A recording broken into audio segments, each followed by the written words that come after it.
This is a video on changing the fuel filters to AirDog fuel filters on the 6.7 liter 2010 Dodge Ram. Here's what you're going to need. You need a catch pan, catch your fuel, because the fuel is definitely going to leak out a little bit. You're going to need your filters.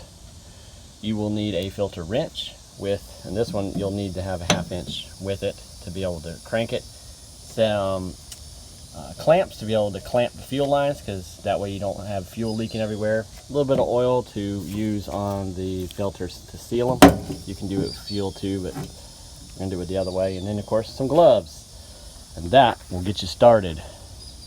Up underneath the truck you'll see filters right here.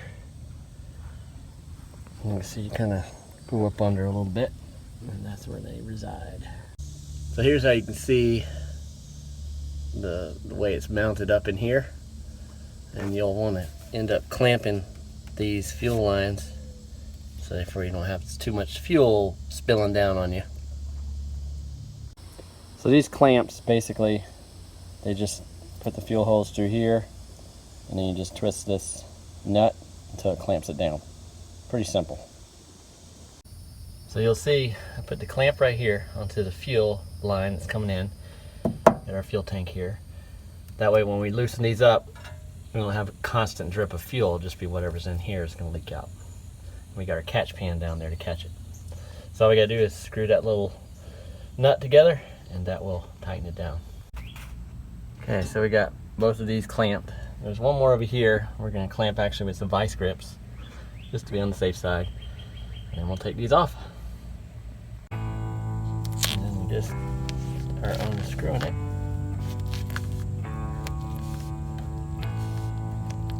Just like that. And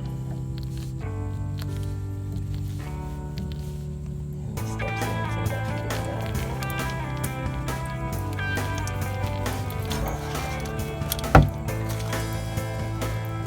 Catch that fuel as it comes down.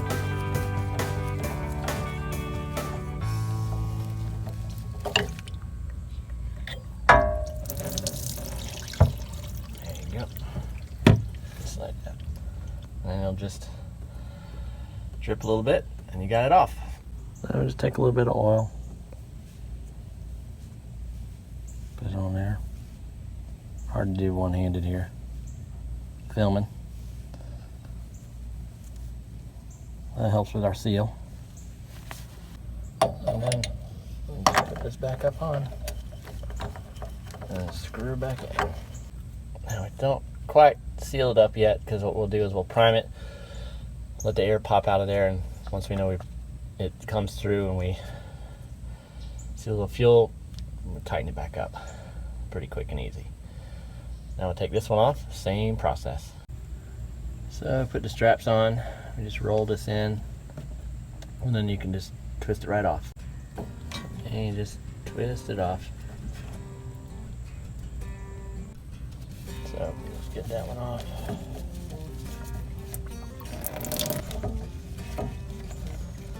And just bring it down. Our catch pan. Make sure we catch everything.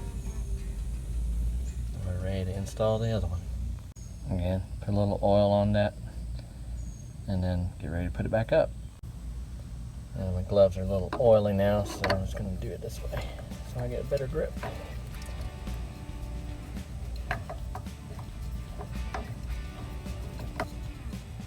Alright, now we're ready to prime it.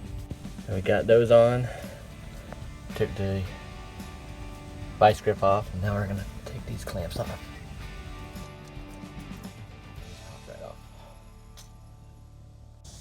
Priming it is easier if you have someone to help you, and I have my wife come out, she'll do it. You just basically put the key in here, and then you're going to turn it to where the pump turns on, and she'll do that in just a second here.